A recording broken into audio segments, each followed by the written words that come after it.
오늘 말씀은 예수님께서 이방 여인, 가나안 여인, 마가복음에는 수로보니게 여인이라고 말합니다. 수로보니게. 이 수로보니게는 두 단어가 합성된 거예요. 시리아하고 페니키아. 그래서 수로보니게 여인하면 시리아에 거주하는 페니키아인, 헬라인을 말하죠. 그죠? 그래서 이방 여인입니다. 오늘 예수님께서는 이 수로보니게 여인의 귀신 들린 딸을 고치신 기적의 사건입니다. 근데 중요한 것은 이 병고침도 중요하지만 더 중요한 게 뭐냐? 이방 여인, 개 취급받던 이방 여인, 이 이방 여인을 향해서 주님께서 뭐라고 말씀해요? 내 믿음이 크도다. 치유된 것도 중요하지만 더 중요한 것은 뭐예요? 이 여인의 믿음이 인정받았다는 거예요. 어느 정도로? 내 믿음이 크다 할 정도로. 여러분 누가 생각나세요? 마태복음 8장 보게 되면 백부장이 예수님에게 그 믿음을 인정받죠. 내가 진실로 너에게 이르노니 내가 이스라엘 중 아무에게서도 이만한 믿음을 본 적이 없다. 그의 복음가는 그러한 칭찬을, 믿음의 칭찬을 받게 됩니다. 여러분 아이러니하게도 마태복음은 그 대상이 유대인들이에요. 유대인 기독교인들. 그들을 대상으로 이 마태가 이 마태복음을 기술을 했는데, 그런데 유독 예수님으로부터 그 믿음을 칭찬받은 사람들은 다 이방인이에요. 이방인 백부장, 로마 백부장을 향해서 내가 이스라엘 가운데 이만한 믿음을 못 봤다 이렇게 칭찬하시고, 오늘 여러분 이 여인도 수로보니게 이방 여인이거든요. 그 여인을 향해서 예수님께서 내 믿음이 크다. 여러분 이 말씀은 백부장과 또 수로보니게 여인의 믿음을 칭찬한 의미도 있지만은 이스라엘 본자손 하나님의 본 백성들에 대한 경고이기도 합니다. 너희들이 이 이방 사람들보다 믿음이 못하냐? 다시 한번 경각심을 키워주는 그런 의미도 있습니다. 여러분 어쨌든 이 여인을 향해서 예수께서 내 믿음이 크도다. 메갈레수 해 피스티스, 메갈레 피스티스 그런 표현인데, 여러분이 크다라는 표현이 메갈레라는 표현을 써요. 헬라어로 메갈레. 메갈레는 그 영어의 메가톤에서 이 메가톤의 유래가 된 그러한 단어입니다. 메갈레, 메가톤. 그리고 피스티스는 믿음, 메가톤급 믿음이라는 거예요. 우리가 그런 말 많이 쓰잖아요, 그죠? 메가톤급. 그래서 이 메갈레는 그 뜻이 뭐냐면 100만 배. 그러니까 예수님께서 이 여인을 믿음을 보시고 그 믿음을 칭찬하면서 뭐라고 말씀해요? 네 믿음을 보니까, 내 믿음을 보니까 다른 사람들의 믿음보다 얼마나? 100만 배나 더 크다. 100만 배나 더 크다. 이렇게 칭찬을 하십니다. 여러분 우리도 믿음 생활할 바에야 이왕 믿음 생활하는 것, 이 여인처럼 칭찬받는 그러한 믿음 소유하기를 간절히 축복합니다. 자, 그러면 이 여인의 믿음은 도대체 어떤 믿음이 있을까? 저는 이 여인의 믿음을 두 가지로 딱 요약을 하면 죄책감을 극복한 믿음이었고, 그리고 주님 앞에 겸손함으로 아멘의 신앙으로 나가는 그러한 믿음이었습니다. 저는 이 말씀 준비하면서 두 단어가 떠오르더라고요. 첫 번째는 죄책감, 그 다음에 겸손. 얼핏 보면 이 죄책감과 겸손은 비슷한 말 같아요. 그러나 다릅니다. 여러분 잘 보세요. 어떤 분이 죄책감에 사로잡혀 있어요? 그런 얘기 많이 하잖아요. 나는 죄인입니다. 나는 허물이 많습니다. 나는 인간도 아닙니다. 언뜻 보기에는 겸손한 것 같지만 이 죄책감의 겸손과 겸손은 완전히 다른 그러한 의미가 있습니다. 여러분 이 죄는 어떻게 깨닫게 돼요? 율법을 통해서 죄를 깨닫게 됩니다. 그러면 그것이 바로 율법의 가치인데, 율법을 통해서 우리가 죄를 알게 되는데, 그러면 율법의 본 의미는 뭐냐? 그냥 죄만 알고 끝내냐? 죄책감만 느끼고 끝내냐? 그게 아니라는 거예요. 여러분 율법의 가치는 그 죄를 통해서 낙심, 절망, 인간의 한계에 머물러 있는 것이 아니라 하나님께 나아가는 게 율법의 목적이에요. 그것이 율법의 가치입니다. 저는 오늘 이 말씀에 이 여인의 믿음이 왜 대단한가 하면, 자기 딸이 귀신 들렸잖아요. 성경은 뭐라고 말해요? 흉악하게 귀신 들렸다. 마가복음에는 더러운 귀신이 들렸다. 어찌 보면 이 죄책감 때문에 절망할 수밖에 없고 넘어질 수밖에 없는 이 여인이지만 그래 거기서 머물러 있지 않고 어떻게 해요? 그걸 가지고 주님께 나가는 거예요. 해결함 받은 거예요. 그리고 인정받은 거예요. 이것이 중요하다는 겁니다. 그래서 오늘 말씀을 통해서 이 죄의식, 죄책감 참 중요합니다. 그런 말을 하죠. 인간은 죄의식이 있어서 썩지 않는다. 우리가 죄의식에 머물러서 거기에 고립되어 있는 것도 문제지만 그러나 죄의식이 없는 것도 문제예요. 왜? 이 죄의식 때문에, 죄책감 때문에 우리 인생은 썩지 않아요. 그것이 우리의 경각심을 갖게 하고 주님께 돌아갈 수 있는 능력이 될 수 있다는 거예요. 그러니까 오늘 말씀 이 죄책감, 겸손이라는 두 단어를 가지고 함께 믿음이 무엇인지 함께 깨닫는 저와 여러분 되시기를 간절히 기원합니다. 자, 먼저 이 죄책감의 관점에서 한번 이 문제를 한번 접근해 보면 오늘 이 가난 여자를 보게 되면 딸이 귀신 들렸어요. 22절에 내 딸이 흉악하게 귀신이 들렸나이다.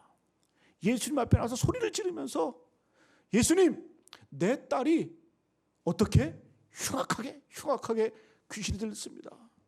아까 말씀드린 것처럼 마가복음에는 내 딸이 더러운 귀신이 들렸습니다. 여러분 상상해 보세요. 여러분들 가정에 자녀가 있어요. 딸이 있어요. 귀신 들렸어요. 그 부모는 어떤 마음이에요? 죄책감이 들겠죠. 죄의식이 있겠죠. 내가 혹시 뭐 잘못한 거 없나? 내가 혹시 나 때문에 내 딸이 이렇게 힘든가? 여러분 인간이라고 한다면, 부모의 마음이라고 한다면 그 이 현실 앞에서 당연히 드는 마음이 죄의식이에요. 죄책감이에요. 여러분 특히 엄마들은 공감해요. 자식들하고. 그죠? 저도 어렸을 때 이렇게 교회 보면 예전에는 이 미친 사람들이 교회에 주로 많이 왔잖아요. 그죠? 제가 어렸을 때 이렇게 보면 그 정신이 좀 이상한 그런 아이들을 데리고 오면 꼭 누가 데리고 와요? 엄마가 데리고 와요. 아빠는 안 데리고 와. 체면이 있어가지고. 근데 엄마는 그 자식과 공감하면서 이게 내 허물이고 내 죄 때문이다 그러면서 그 아이의 손을 잡고 교회로 옵니다. 그리고 치유받아요.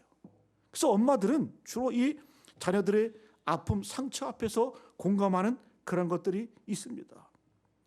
여러분 우리도 마찬가지죠. 크든지 작든지 간에 어떤 일이 발생하고 어떤 문제가 있으면 다 어떤 마음이 들어요? 부모로서 죄책감이 들잖아요. 우리 집에 아이가 있는데 공부를 못해. 공부를 안 해. 그 부모는 어떻게 해요? 그것이 내 허물로 안 그래요? 웃는 거 보니까.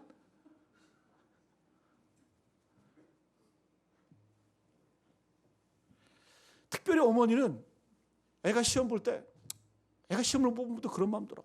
내가 애 아침밥을 못 해줘서 애가 시험을 못 봤나, 망쳤나. 여러분 그런 거하고 전혀 상관없잖아요. 밥 먹는 거하고 시험하고 뭔 상관이 있어. 여러분 밥 먹으면 공부 잘해요? 밥 많이 먹고 공부 잘하면 뭐 밥 많이 먹는 애들 1등하게? 그런 것도 아닌데 엄마는 어떻게 해요? 내가 바빠서, 내가 늦잠 자서, 내가 힘들어서 내 새끼 시험 보는 날 밥도 못 해주고 또 그런 마음이 든단 말이에요. 그죠? 심지어 어떤 사람은 자기 생긴 것 같고 죄책감 드는 사람도 있어요. 내 외모가 사람들 기분 나쁘게 한다. 우리 코미디언 고 이주일 선생 맨날 하는 말이 뭐예요? 못생겨서 죄송합니다. 못생겨서 죄송합니다. 여러분 못생긴 게 죄입니까? 그 못생긴 게 죄라면 예수님도 죄인이게? 이사야 53장 보게 되면 예수님의 모습을 어떻게 표현해요? 그는 곧 모양도 없고 흠모할 마음도 만한 아름다운 것도 없고 풍채도 없었다. 그러니까 예수님의 모습은 어떤 고운 모습도 없었고 풍채도 좋지 않았고 그리고 어떻게 사람들이 볼 때 예수님의 모습을 볼 때 흠모할 만한 아무것도 없었다. 그러니까 이게 고상한 표현이지 쉽게 말하면 예수님도 못생겼다, 안 생겼다 그런 표현이에요. 그게 죄입니까? 여러분 예수께서 왜 그런 모습 오셨어요? 약한 자의 모습으로 이 땅에 오시기 위해서. 그걸 상징하는 거예요. 여러분 어떤 분은 머리 나쁜 거 가지고 막 죄책감을 느껴. 여러분 머리 좋고 나쁜 것은 은사 아니에요? 은사? 특히 한국 사회가 그래. 한국 사회는 뭐 공부 잘하고 못한 거 가지고 사람을 같이 평가해. 여러분 그렇지 않아요. 어떤 사람은 머리를 잘 쓸 수 있고 어떤 사람은 손기능이 좋을 수 있고, 예? 그것은 은사의 차원이지 죄책감을 가질 필요가 없다라는 거예요. 어떤 분들은 뭐 나이 먹은 게 죄요, 뭐 이런 그런 말 얘기하고 그러세요. 나이는 누가 다 먹습니다. 그건 죄가 아니에요. 특별히 남편들은 그럴 때 마음이 좀 안 좋죠, 그죠? 아내하고 어디 이렇게 쭉 가는데 자기 아내가 이쁜 옷을 딱 쳐다보면서 옷 참 이쁘다. 그 남편들은 어떤 마음이 들어요? 저걸 내가 사줘야 되나? 돈이 없는데. 그냥 뭐라 그러죠. 그러면 저희 아내는 그래요. 제 얘기하는 거예요. 누가 언제 사달라 그랬냐? 이쁘다도 말도 못하냐? 그 남자들은 그런 마음이 들어. 남자는 그런 마음이 들어. 또 애들을 도와줘. 애들이랑 어디 갔다가 애들이 뭐 보고 좋은 거 있으면 우리 막둥이 놈은 그렇게 비싼 것만 다 눈에 띄나 모르겠어. 일부러 어디 가서 싼 데 이렇게 싹 손잡고 다녀도 눈에 띄는 거 보면 비싼 것만 딱 눈에 정확하게 봐. 딱 집는 거 보면 맛있는 것도 비싼 것만 딱. 근데 부모는 어때요? 이걸 사줘야 되나 말해야 되나. 예? 그런 마음이 든단 말이에요. 여러분 우리 인생은 다 마찬가지예요. 어떤 모습이든지 간에 어떤 일이 발생하고 문제가 발생하면 다 어떡합니까? 나에게 어떤 뭐 죄가 있나? 죄의식, 죄책감 이런 마음이 든다는 거예요. 오늘 수로보니 여인도 마찬가지겠죠. 주님께 나오기 전에 자신의 딸에 귀신 들렸어요. 그 여인은 안타깝습니다. 나 때문에 내 딸이 그런가? 나는 왜 이렇게 연약한가? 여러분 잘 보세요. 이 죄책감에 머물러서 그대로 낙망하고 절망하면 그건 아무것도 아니에요. 오늘 중요한 게 뭔 줄 아세요? 이 여인은 이 죄의식, 죄책감을 가지고 어떻게 했다? 주님 앞에 나왔다라는 거예요. 이게 중요하다는 거예요. 여러분 우리 인생 가운데 수많은 죄책감, 수많은 죄의식, 여러 가지 인생에 문제가 있을 수 있어요. 그러나 주님께서 오늘 이 여인을 향해서 내 믿음이 크다 그렇게 주장하신, 그렇게 말씀하신 그 이유가 뭘까요? 너는 거기에 머물러 있지 않았어. 너의 문제를 가지고, 너의 어떤 그러한 인생의 시련을 가지고 나한테 나온 것. 여러분 이 자기 딸이 귀신 들렸다는 것 얼마나 창피한 일이에요. 드러내고 싶지 않은 일이겠죠. 근데 이 여인은 소리 지르면서 주님께 나와서 주여 내 딸이 귀신 들렸습니다. 고쳐주십시오. 살려주십시오. 도와주십시오. 또 제자들이 시끄러워서 예수님에게 예수님 좀 어떻게 좀 해보십시오. 예수님 침묵하셨잖아요. 예수님 조용하시니까 이 여인은 더 소리를 지르면서 외치는 거예요. 도와달라고, 살려달라고. 주님께서는 그걸 보시고 내 믿음이 크다. 여러분 명심하세요. 죄책감, 죄의식 있을 수 있어요. 그러나 그것이 주님께 나아가는 힘이 될 수 있다고 한다면 그것은 우리에게 능력이 될 줄로 믿습니다. 여러분께서 죄책감에는 두 가지가 있어요. 첫 번째는 도망치는 죄책감이 있어요. 숨으려고 그래. 잠수 타. 예? 이것은 우리를 망하게 하는 마귀의 계략이에요. 그러나 오늘 이 여인처럼 죄책감이 들 때마다 본능적으로 이 가난한 여인처럼 예수님께 나아가서 고백하고 하나님의 은혜 가운데 치유받는 이러한 죄책감, 이것은 우리의 능력이 될 줄로 믿습니다. 여러분 이러한 것을 가지고 예수님께 나아가면 어떤 일이 벌어져요? 하나님과의 관계가 좋아지는 거예요. 그게 뭐예요? 신학적으로 하나님과 우리의 의의 관계가 이루어지는 거예요. 이신칭의가 뭐예요? 우리를 의롭다 칭해 주신다. 우린 죄인이에요. 여러분 오늘 이 단순하게 이 여인의 믿음을 보시고 주님께서 내 믿음이 크다 하신 이 말씀은 단순하게 이 여인의 그 모습을 보고 칭찬한 것이 아니라 그뿐만 더 나아가서 이건 기독교의 본질이에요. 기독교의 핵심이에요. 기독교의 본질이 뭡니까?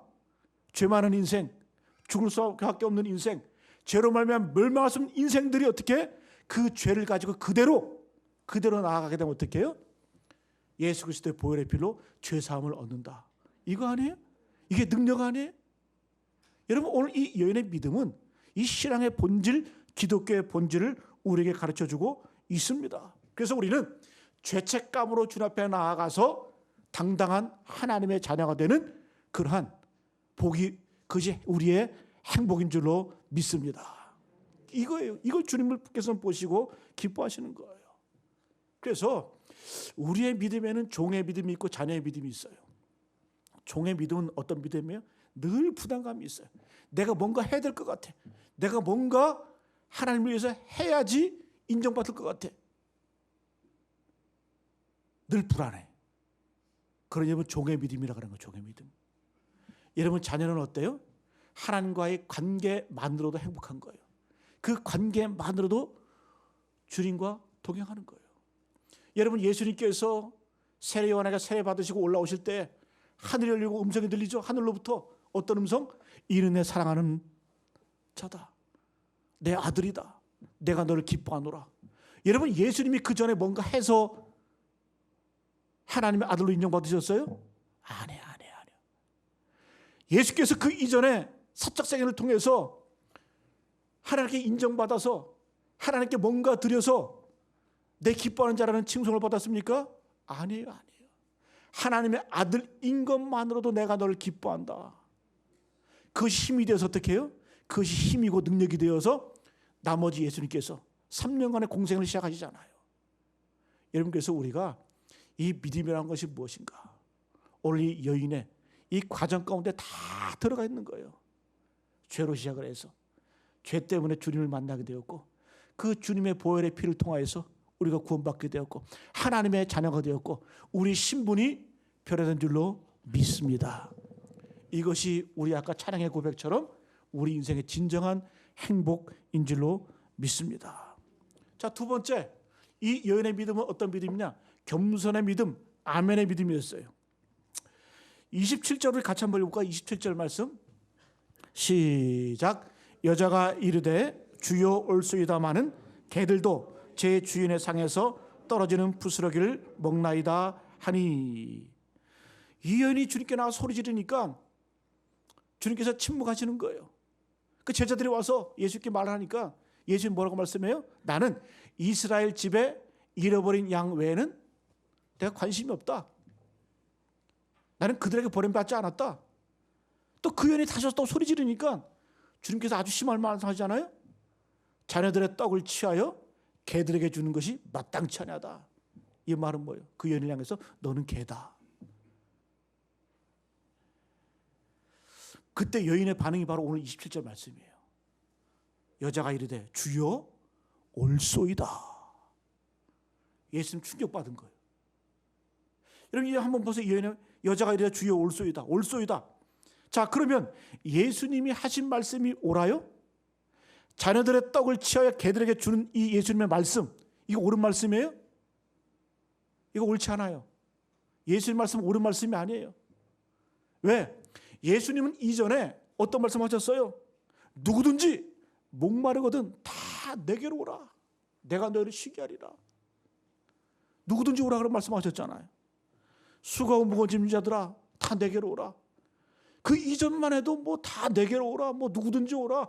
이렇게 말씀하셔놓고 주님은 뭐라고 말씀하신 거예요? 자네의 떡을 취하여 개들에게 주는 것이 마땅치 않다. 이 여자 죄인인데 예수님 이전에는 뭐라고 말씀하여? 내가 의인을 부르러 온 것이 아니라 죄인을 불러 회개시키기 위해서 이 땅에 왔다. 그렇게 말씀하셔놓고 이 여인 앞에서는 이렇게 말씀하셨다. 이 말씀이 옳아요? 이율배반적인 거지. 그런데 이 여인이 할 말이 있겠죠. 예수님 말이 좀 틀리지 않습니까? 왜 이 말 저 말이 틀립니까? 그런데 이 여인은 어떻게 해요? 주여 올소이다. 주여 올소이다. 여러분 예수님께서 깜짝 놀라신 거예요. 심지어 자네 떡을 취하여 개들에게 주는 건 마땅치 않다. 여러분 이 개라는 모욕, 여러분 동서고금을 막론하고 이 개는 욕할 때 개를 상징하잖아요. 그죠? 개를 쓰잖아요.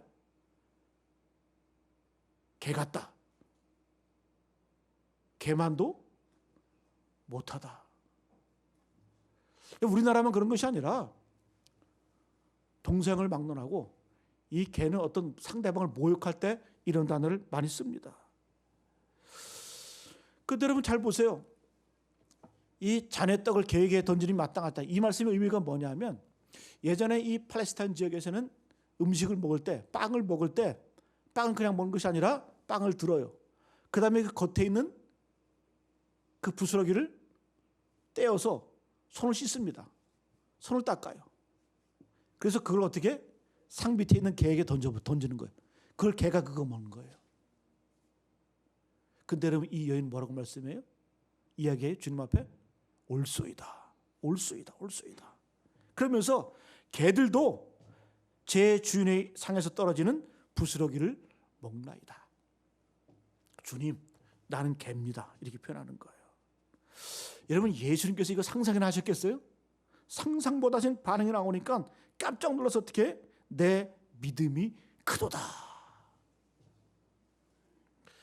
여러분 우리도 주님의 말씀이 떨어질 때, 내가 말씀을 듣거나 하나님의 말씀을 묵상할 때 많은 경우에 내 이성과 충돌해요. 내 경우가 충돌해. 그럼 우리 어떻게 해요? 하나님, 이것은 이율배반적인 거 아닙니까? 맞지 않은 거 아닙니까? 내 이성에 합당하지 않습니다. 내 경우가 맞지 않습니다. 대부분 이렇게 나가잖아요. 근데 얘는 어떻게 해요? 어쨌든 주님이 다른 말씀 하셔도 주여 올소이다. 여러분 이 주님의 말씀 앞에 아멘 했어요. 아멘. 아멘이 뭐예요? 그대로 될 것이다. 그대로 된다. 그런 뜻 아니에요? 여러분 아멘 했더니 그 아멘의 주인공이신 예수께서 그 다음에 책임져 주시잖아요. 여러분 우리가 어떤 경우에도 주님 앞에 아멘 하잖아요. 그러면 하나님께서 그 말씀의 주이신 하나님께서 반드시 그 인생을 책임져 주세요. 오늘 보여주는 게 바로 그거예요. 여러분 누가복음 5장에 베드로가 나오죠. 갈릴리 바다에서 밤새도록 그물을 던졌는데 고기 한 마리 잡히지 않았어요. 이제 날이 밝아왔어요. 그물을 거두고 이제 들어와서 파장해 파장. 그물을 이제 다음번을 위해서 그물을 수선을 하면서 지친 몸을 이끌고, 왜 한 마리도 못 잡았으니까 얼마나 지쳐요. 인생이 언제 힘들어요? 열매가 없을 때 힘들잖아요. 그 힘든 몸을 이끌고 탁 왔는데 예수님이 나타나셔서 뭐라고 말씀해요? 깊은 곳에 가서 그물을 던져라. 이렇게 말씀하시는 거예요. 여러분 예수님의 이 말씀은 맞지가 않아요. 두 가지 면에서 시간이 이제 깊은 바다로 갈 수 있는 시간이 아니에요. 장소도 이미 배를 떠나왔어요. 근데 베드로의 반응을 보세요. 누가복음 5장 5절 말씀. 시몬이 대답하여 이르되 선생님, 우리들이 밤이 새도록 수고하였으되 잡은 것이 없지만은. 밤새도록 수고하였을 때 잡은 것이 없습니다. 이 말은 여러분 짜증나는 말투예요. 밤새서 해봤습니다. 내가 여기서 잔뼈 긁었습니다. 이 갈릴리 바다는 내 손바닥에 있습니다. 내가 잘 알아요. 그런데 내가 이 잘 아는 갈릴리 바다에서 밤새도록 잡아봤는데 아무것도 없었습니다. 그 예수님께서 깊은 바다에 가서 던지라 그러니까 짜증내는 말투 이거는. 그런데 뭐라고 그 이어지는 말씀? 없지만은 말씀을 의지하여 내가 그물을 내리이다. 여러분들은 이 베드로의 이 고백이 정말 믿음으로 했다고 생각하세요? 아니면은 어쩔 수 없이 생각하세요? 저는 이 말씀을 묵상하다 보니까 이 베드로가 어쩔 수 없이 짜증나는 상태로. 왜? 예수님은 랍비 아니에요? 오늘 말씀에 뭐라? 선생님 그래요. 선생님. 선생님 체면 세워주기 위해서, 그 체면 세워주기 위해서 기쁘지 않지만 억지로 아멘하고 순종했어요. 말씀에 의지하여 내가 그물을 내리리이다. 그랬더니 누가 책임지세요? 그 말씀의 주인이신, 그 말씀의 주인이신 예수께서, 하나님께서 그 모든 일들을 책임져 주신다는 거. 할렐루야. 여러분 이 여인의 믿음이 바로 이런 믿음이었고 베드로의 믿음도 마찬가지였어요. 그래서 여러분 겸손은 뭔지 아세요?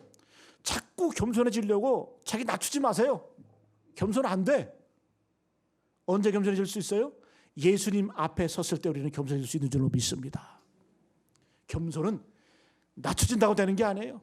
겸손은 내가 하나님 앞에 섰을 때, 예수님 앞에 서 있을 때에 낮춰지는 거예요. 우리가 여러분 하나님의 영광 앞에 딱 서게 되면 어떡해요? 내 모습이 보여요. 내가 초라해 보여요. 이사야 고백처럼 성전에 들어가서 하나님의 영광을 보았어요. 그때 이사야가 외치는 게 뭐예요? 화로다 나여 망하게 되었도다. 내가 죄 중에 거하면서 하나님의 영광을 보았다. 하나님의 영광을 보았다. 하나님의 영광 앞에 서니까 그 순간 내가 보이는 거예요. 내가 보이는 거예요. 이런 베드로가 금을 던졌어요. 그리고 난 다음에 자기 배뿐만 아니라 친구의 배까지 다 가득 채우고 돌아왔어요. 그때 주님 앞에 서서 뭐라고 말합니까? 주여 나는 죄인입니다. 나를 떠나소서. 자연적으로 겸손해지는 거예요. 겸손해지는 거예요. 여러분 예배가 왜 중요한 줄 아세요? 예배 시간에 뭐 하는 거예요? 우리가 하나님 앞에 영광 앞에 서는 거예요. 주님 앞에 서는 거예요. 그래서 여러분 예배 드리지 않는 자는 절대 겸손해질 수가 없어요. 교만해지는 거예요. 자기 뜻대로 자기 판단대로 자기 생각대로 사는 거예요. 그러나 우리 주 앞에 나와서 예배하는 그 순간 그 영광 앞에 서는 그 순간 말씀 앞에 서는 그 순간 내 모습이 보이는 거예요. 그럼 어떻게 해요? 겸손해지는 거예요. 아멘의 신앙이 되는 거예요. 여러분 오늘 이 시간 그 하나님의 영광을 보시기를 간절히 축복합니다. 여러분 예수님의 말도 안 되는 그런 이야기 앞에 이 여인은 주여 올소이다. 주여 올소이다. 나는 개입니다. 그러나 개들도 주님의 상에서 떨어지는 부스러기를 먹나이다. 그리고 절실함이 있잖아요. 절실함. 여러분 우리 신앙에 절실함이 있으세요? 저는 우리 성도들 이렇게 가끔 보면서 그런 느낌을 받아요. 어떤 분은 상황이 상당히 절실한데 위급한데 그분을 보면 절실하지가 않아. 참 신기해. 그분의 가정이나 상태를 보게 되면 절실해야 되는데 절실하지 않아. 반대로 어떤 분은 상황이 별것도 아닌데 교회 나와서 예배 자리 기도 자리에 나와서 기도하는 거 보면 막 그냥 절실해. 주님 막 살려주십시오. 주여 불쌍히 여달라고 막 기도해. 여러분 하나님께서 어떤 사람의 기도 응답하실까? 요즘 새벽에 시편의 말씀을 묵상해 나가고 있습니다. 쭉 읽어 나가고 있는데 시편 7편에 보게 되면 그 소제목이 있어요. 다윗의 노래, 다윗의 시인데 베냐민 구시의 말에 따라 여호와 앞에 드린 노래. 부제목이 그거예요. 베냐민 구시의 말을 듣고 다윗이 여호와 앞에 드린 노래. 이런 부제목이 달려 있어요. 자, 그러면 이 베냐민 구시라는 사람이 누구일까? 이 베냐민 사울 지파와 사울 그 가문과 여러분 다윗의 유다 지파는 원수 아니에요? 근데 베냐민 구시가 누군지 제가 찾아보니까 없어. 찾을 수가 없어. 그러니까 속된 말로 별거 아닌 사람이에요. 그런데 이 베냐민 구시가 다윗을 저주하고 협박하고 위협하고, 그런데 여러분 다윗은 자기의 힘으로 그 손가락 하나로 없애버릴 수 있었어요. 그런데 시편 10편 한번 읽어보면 하나님 나를 구원해 주십시오. 나를 살려 주십시오. 나를 찢으려고 합니다. 나를 모함합니다. 예? 나를 불쌍히 여주십시오. 그런데 저는 그 말씀 묵상하다 보니까 이거 별거 아닌 인물이거든요. 베냐민 구시는. 그럼에도 불구하고 다윗은 어떻게 해요? 절실하게 정말주 앞에 나아가서 그가 나를 찢으려고 합니다. 이렇게 주님 앞에 도움을 구해요. 여러분 이게 다윗의 모습이에요. 다윗의 모습이에요. 여러분 다윗은 골리앗과 싸울 때 그러지 않았어요. 정말 사소한 것, 정말 아무것도 아닌 것 가지고도 자기 힘으로 자기의 능력으로 해결할 수 있음에도 불구하고 모든 문제를 가지고 저 펴나가서 주님 나를 불쌍히 여겨달라고, 주님 나를 봐달라고, 나를 구원해달라고. 이게 다윗이에요. 이게 다윗. 이걸 하나님이 기뻐하셨다라는 거예요. 그 마음을 하나님이 받으시고 너는 내 마음에 합한 사람이다 이렇게 말씀하신 거예요. 오늘 여러분 이 여인 같은 마음이겠죠. 자기 인생의 문제, 죄의식 앞에 거기로 머물러 그 쓰러지는 것이 아니라 주님 앞에 믿음을 가지고 확신을 가지고 나아가잖아요. 여러분 우리 신앙이란 절실함 몇 개를 간절히 축복합니다. 이게 우리를 살리는 거예요. 이게 나를 살리는 거예요. 그리고 기도할 때도 믿음으로 기도하세요. 어떤 분은 기도하면서도 믿질 않아요. 예전에 제가 어떤 예화를 들은 적이 있어요. 실제 있던 일이에요. 이 교회 옆에 술집이 있었대요. 우리 원유준 목사님 예전에 개척 교회 목회하실 때 아래가 막 노래방이었어요. 노래방. 그래가지고 막 예배 드리려고 그러면 뭐 쿵쿵쿵쿵거리고 막 그냥 막. 그런데 이 교회 옆에 술집이 있어가지고 뭐 밤만 되면 막 난리도 안 했대. 술 먹고 놀다가 막 교회 앞에다가 막 오바이트 하고 먹은 거 막 확인하고 비둘기 막 밥 주고 막. 교회에서 교인들이 모여가지고 기도했대라는 거예요. 좀 하나님 좀 어떻게 좀 해달라고. 왜 기도할 때마다 막 쿵쿵쿵 소리가 나고 막 음악 소리가 하니까. 그런데 이게 부행인지 당인지 모르겠지만 그 술집에 불이 났대요. 불이 나가지고 다 타가지고 망했대. 여기서 끝난 게 아니라 그 술집 주인이 고발을 했다는 거예요. 왜? 저 교회가 기도해서 술집이 망했다. 그래서 재판관 앞에 목사님하고 술집 주인하고 이제 있는 거예요.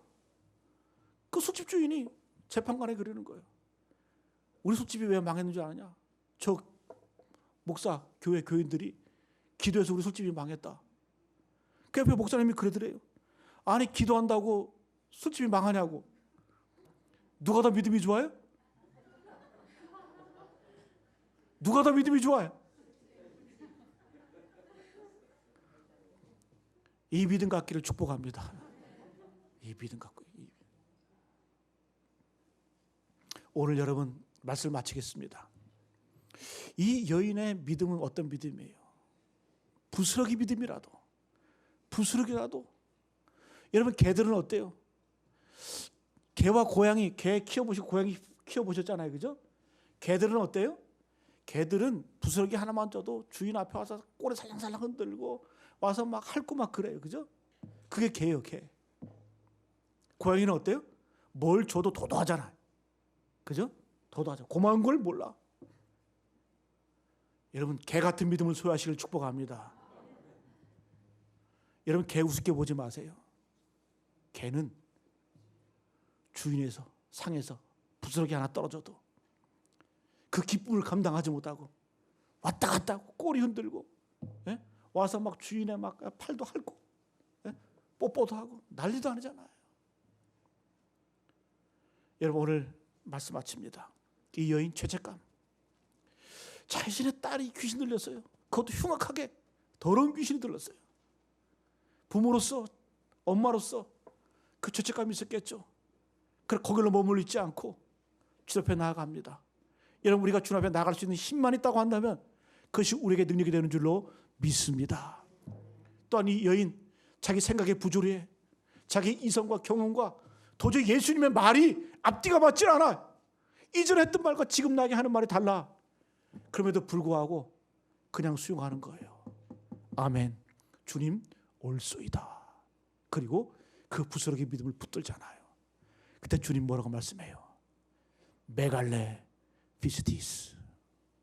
내 믿음이 다른 사람들의 믿음보다 100만 배는 더 크도다. 여러분 이러한 칭찬, 이러한 믿음의 모습을 갖추는 저런 되시길 간절히 축복합니다.